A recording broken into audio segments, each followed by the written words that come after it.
Hi Vivek. Hi Shankar, how are you doing? I'm good, thank you. Nice to How meet are you. So we had a brief chat last time, Right. but we could not discuss about your function in detail. Yeah. The objective of today's discussion is to understand what are the priorities for your function. Sure. And also what we have done is we have looked at historical data in terms of performance of the key KPIs for your function. We Okay. want to get your perspective on those KPIs. Okay. And really how are we doing and what are our plans to improve upon those KPIs. Sure, that sounds interesting. Before we do that, do you have any questions at this stage? No, I think we're good to go. See how it goes. Great. So first, to set the context, I want to understand what are the broad strategic priorities for your function, because as you will understand, sales really drives the business. So what are the key goals and strategic priorities for this year for your function? Sure. So let me give a bit of context and then I'll share with you how we are looking at the current year.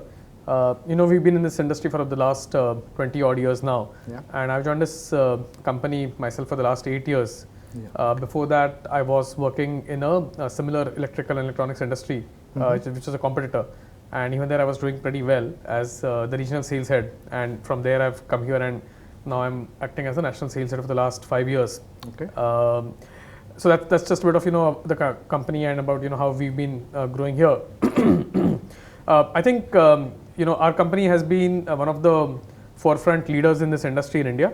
And we've enjoyed a high market share, almost about 60-70% over the last 5 to 6 years. But it's only in the last 1 or 2 years that we have been facing some headwinds due to both competition as well as customers being more demanding. And they're becoming demanding because of the economy is a bit down. So there is pressure on prices and they want to innovate. So there are those challenges which are coming up now. To my mind, the 2-3 areas we need to focus on. One is really product innovation, and second is in terms of how do I push off competition, because I'm sort of feeling boxed in from multiple competitors, and I'm starting to sort of have some challenges on market share. So those are the two big areas for me: innovation and protecting my market share really.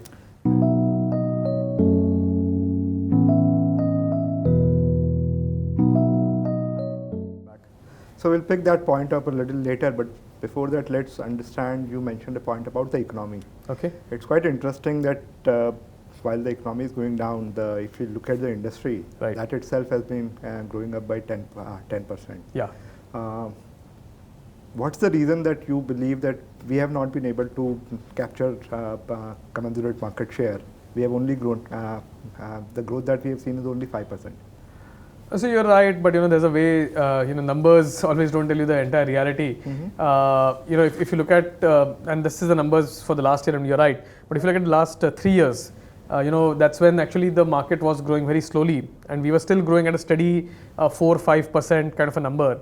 It's only in the last year that suddenly there have been 2 or 3 large projects which other competitors have bagged, which we've not been able to really win those, and that's why you see that a trend where you see the industry going up by 10% and we are still at the 5%.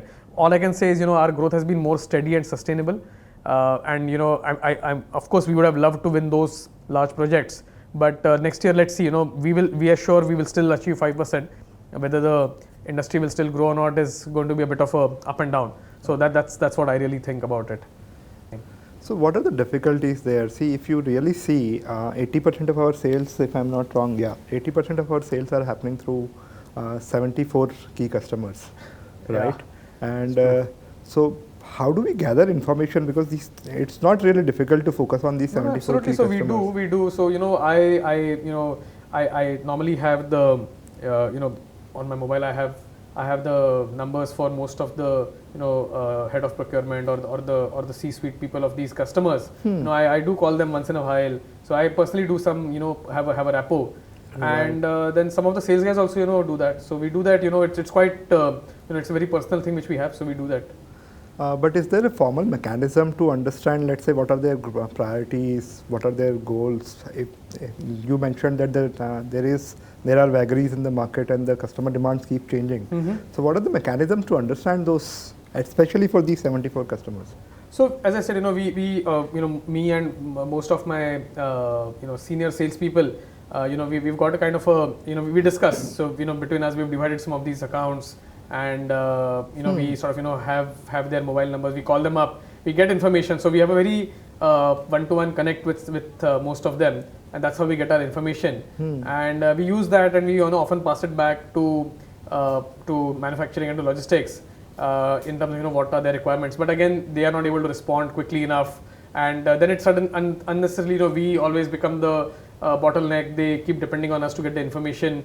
They can't directly reach out to the customers. So I really think they need to sort out at the back end, because even though I'm calling the customers and passing it on verbally to them, they're not able to respond. Yeah.